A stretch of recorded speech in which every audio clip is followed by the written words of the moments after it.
And chilies are a great food. Chilies and burgers are important basics because people love chili, and chili has that mouthfeel of mixing the beans with something chewy like meat. And to get that mouthfeel of the chewiness with the bean, then you use shiitake mushrooms, and you take extra firm tofu and you freeze it. Because when you take the extra firm tofu out of the freezer and crumble it with your hands, it coagulates it and sticks it together hard so it doesn't get as soft. So when you have it mixed in your chili or your soup, it still has a chewy toughness. It makes it hard to chew. And it's fun to have things that are hard to chew, that have a little chewy to stimulate that mouthfeel. Something I miss on a nutritarian diet is like chewing on a bone or a cracker or something hard. And that's what we make like flaxseed crackers and dehydrated vegetables, and I'll dehydrate a piece of zucchini, or I'll dehydrate something to make it hard and chewy, to make it tough, because you want to chew on something that's hard, to use your teeth. So everything's not soft and mushy, right? And that's where what we have here, freezing the tofu, to make the tofu harder and more like a meat feel to it, to the mouth. And I was on live with Kelly and Michael last year, doing some of my recipes on the show, and Michael Strahan said to me, I'm not going to give up my meat to be a nutritarian. So I said to him, then just use 1 ounce of meat in your burger. He said, I love burgers and I love my steak, or something like that. So I said, then just use 1 ounce of meat in a burger, and you can get a meat flavor and still have hardly any meat in your diet. So he said, nah, that's not going to taste good. So I pulled it out of the oven. And so actually, he grabbed the mitt, the oven mitt, right? So he took the mitt from me, so I grabbed the other one and whacked him with it. So I started fighting on the set, which was good and fun. And then he tasted the burger, and he said, this is the best burger I ever tasted, because I can take the mushroom, the onion in there with the meat, and there was only 1 ounce of meat in like a 6-ounce burger. He said it was the best burger he ever tasted.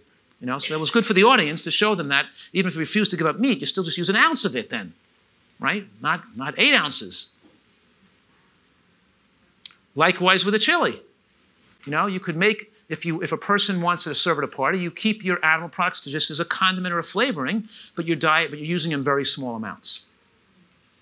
So here's a good chili, and one of the secret recipes you're learning this week, it says the black currants, see the dried black currants, is a secret recipe in the chilies or the soups to add, or in some of the sauces or some of the things we're making. Another secret recipe that you should buy, ingredient you should buy, is the sun-dried or dried tomatoes that are made with no salt and no oil. There's no ingredients, they're just tomatoes. Organic tomatoes is the only ingredient. And you keep a bag of those in your house. And you could soak them and make them soft and put them in sandwiches. You add them chopped up in chili and have a chewy mouthfeel to them that's really good. You could whip them in the blender in a dressing to bring out that high tomato flavor. You can use them to add tomato to a tomato-based soup, like a tomato soup, like a tomato onion or tomato corn soup. You can add the sun-dried tomatoes whipped in it to enhance the concentration of the tomato flavor, to really bring a strong flavor in there. It's a great product. Years ago, we had to buy dried tomatoes because all the sun-dried tomatoes that were available in the marketplace either had oil or salt in them. But today, you can buy organic tomatoes that are sun-dried and regular, that are no salt, no oil, no ingredient except the tomato, and they give a nice salty feel to the dish because they have natural sodium in them. You know, they're really a great ingredient to have in your house. How many of you people have used or have available in your house organic dried tomatoes? Oh, a lot of you do. Great. A good ingredient.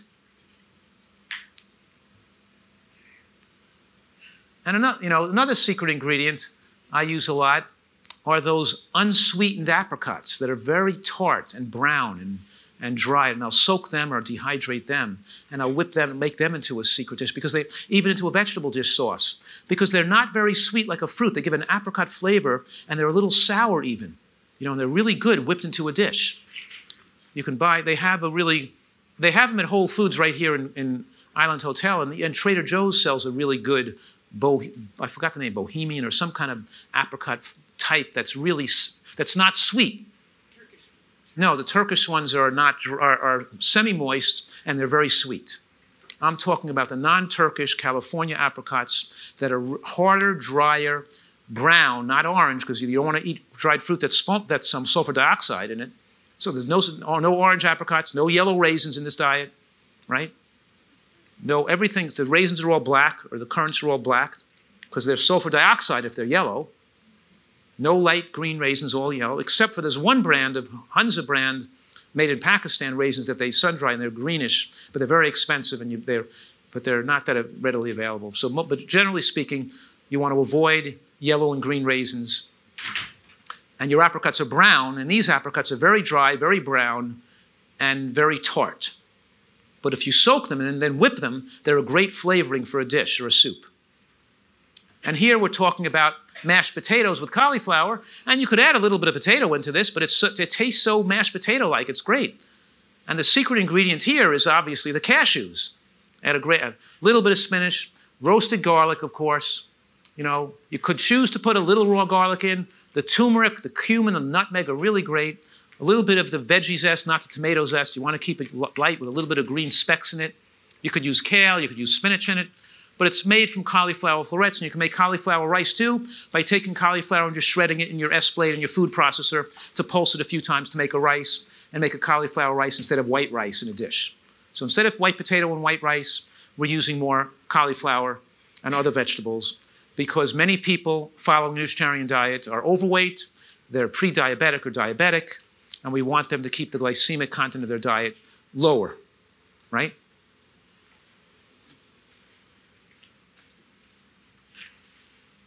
All right, California cream kale. We served that last night.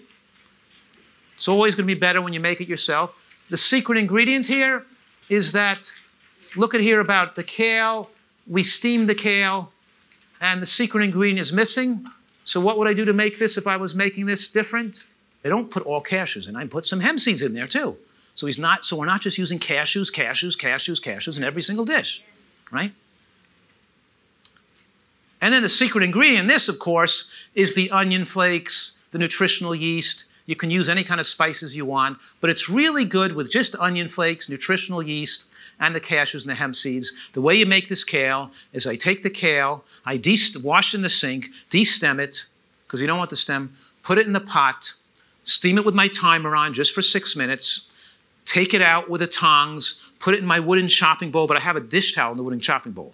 So I put the kale in the dish towel. I fold the dish towel over the kale. I squeeze it and flip it upside down so I get the water out. I don't want the water in there because when I put the sauce on, the water is going to dilute the sauce and make it too thin. It's going to lose its flavor.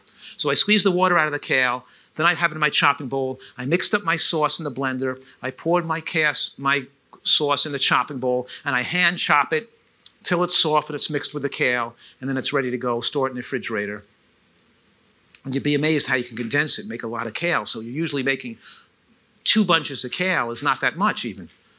Especially in a family like me, who's going to whole family's eating this stuff. We'll try to make 6 bunches of kale to make a lot of it at one time.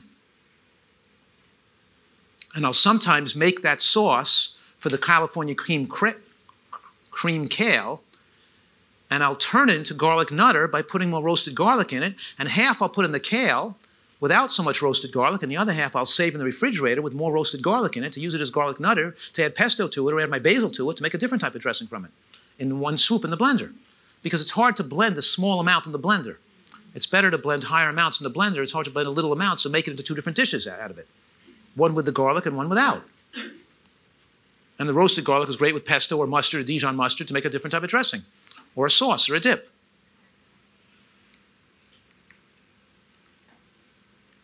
All right, look, so I love artichokes. They're high in protein. They're low in calories. They taste great with nothing on them. They're really good to eat as a meal. And they're really filling. And if you try to cook a whole artichoke, it takes like 40 minutes to get the center soft of steaming. So you got to cut them in half. That's the key. You cut the bottom off, the little black stub on the bottom off. Eat the whole stem. You might want to take a sharp knife and just take the light outer covering of the stem off. That could be tough.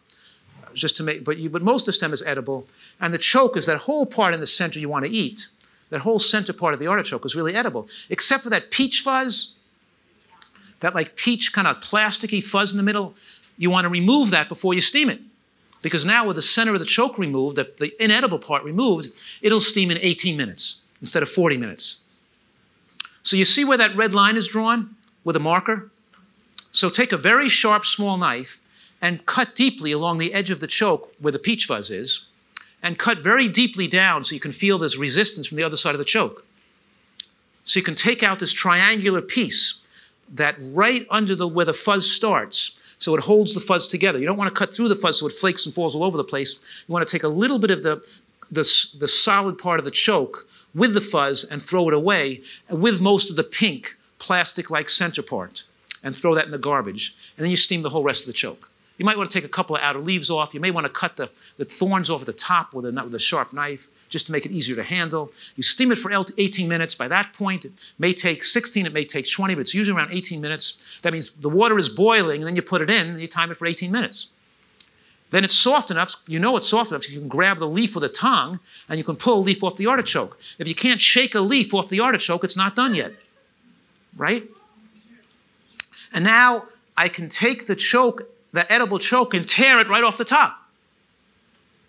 So, and I can take the top leaves and the inner leaves, the small inner leaves that were right under the right adjacent to those purple plastic-like leaves are edible. The whole leaf is edible. And the bigger leaves, the center part is edible. The center, top, bottom, I could scrape it off with a spoon or a knife, or I could use my teeth and scrape it off. Any way you do it, it's a great food to include in your diet, especially if you're, because I think it has great flavor, and you don't have to do anything fancy to it. You can if you want, but just plain is great. And then we make a lot of burgers. Bean burgers, bean, mushroom, onion burgers. And you might add a little oats to hold the mashed bean together. You just put a little oatmeal in because it makes it stick. And the secret to making the burger is to make it into a patty, cook it for 20 minutes in the oven, and then take it out of the oven and press it into the patty again, reform it, press it down a little flatter, because it can't compress that much until it's cooked. And it'll stick together like a burger and hold together better if you compress it after it's been cooked a little bit. So when at the point when you're going to flip it over, push it down a little bit flatter and compress it and then flip it over. So it holds it together better. So adding a little almond butter holds it together. Adding a little aquafaba holds it together, which you're going to learn about this week. That's using the moisture in the burger to mix it with the moisture. Instead of using water, you use aquafaba, which is the liquid from the can of beans you opened, or the liquid from the beans you cooked on the stove. It makes it stick together better. Or you can put a little agar into the water to make it stick together better. But generally speaking, so it doesn't fall apart, and the mushrooms don't fall out, and the onions don't fall out. The secret is to mash the beans, use a little aquafaba, or a little flaxseed, the flaxseed gel makes it stick together too. Is another way. You can grind flaxseed soaked in water. You can take chia seeds and soak them in water, makes a nice gel. Hold it together like egg to make the burgers hold together. So I just gave you 4 different options right there, right, of how to make the burger stick together. We'll review it as the week goes on, so you don't have to get everything here perfectly. But we talked about agar. You know what agar is? It's a white seaweed that you just put a teaspoon into water and you let it dissolve, and then when it goes in the refrigerator, it solidifies. Holds its aquafaba is the liquid off the bean liquid off the can, which whipped into the liquid. And when the oats soak up that liquid, it makes it solidify. It makes it more like a quiche. And of course, using a little chia seed or a flaxseed gel, which blending the flaxseed or chia seeds and adding water and let it seep into a gel and mixing that into the recipe makes it stick together and holds it together like an egg. So we make these burgers, you bake them, and you flip them, and you compress them, and they have mushrooms, and tempeh adds an interesting flavor. And tempeh is made from soybeans that are fermented. So tempeh and edamame, you're eating a whole natural food. Tofu and soy milk is moderately processed. Tofu's made from soy milk. So soy milk and tofu are not as natural or wholesome as tempeh and edamame are. And then you have foods made like soy bacon and soy meat and soy turkey that's made from isolated soy protein that's really unhealthy. That raises IGF-1, because then you have a soy product that raises protein too high. So we're talking here that plant protein doesn't raise IGF-1 like animal protein does, except for isolated soy protein does raise IGF-1 almost the same as animal protein does. So you don't want to have those fake meats and fake protein shakes that are made with soy protein isolates.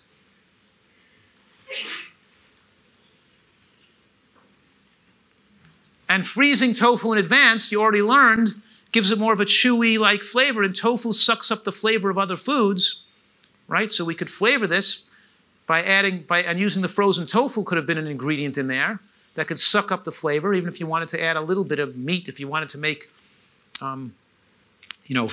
20 ounces of burgers for 6 people coming over your house, you could have put 2 ounces of meat in there and it would still had a meaty flavor, but it was hardly any meat in there. And of course, here's another bean recipe, another bean burger. Obviously, this one has walnuts. It's got the mushrooms in there. It's got tomato paste, which is always good when you, so my burger either always has tomato paste in it, or I turn the tomato paste into a ketchup, right? You take the tomato paste and you put in some vinegar and a date and you get that sweet and sourness to it and you turned it into ketchup and the tomato paste isn't in the burger, it's on the burger bun. And if I'm using a burger bun, I'm using a whole wheat pita pocket, which is less bread, or if I'm using the Ezekiel sprouted burger bun, then I'll take that burger bun and I'll cut it, the top in half and the bottom in half, and I'll make that one piece of burger bun be for 4 burgers. Otherwise, it's just too much bread. It's like a huge piece of bread. Too many calories from bread, so I take that burger bun, cut it the top in half, but the top in half could be the top and the bottom, but for me, I'd probably just like a bottom half of it. Would be half of the top half or half of the bottom half is enough bread to hold it together. And then you put on top of the top of the burger is my tomato slice and my sliced red onion, my ketchup and a little piece of lettuce on top to hold the ketchup from getting into my hands, or a little piece of collard green on top. So the bottom of my burger bun might be a little bit of pita, might be a pita pocket on both sides, but the top of my burger bun may be a piece of collard or a piece of cabbage that's holding my red onion and my ketchup in place for me to bite into it.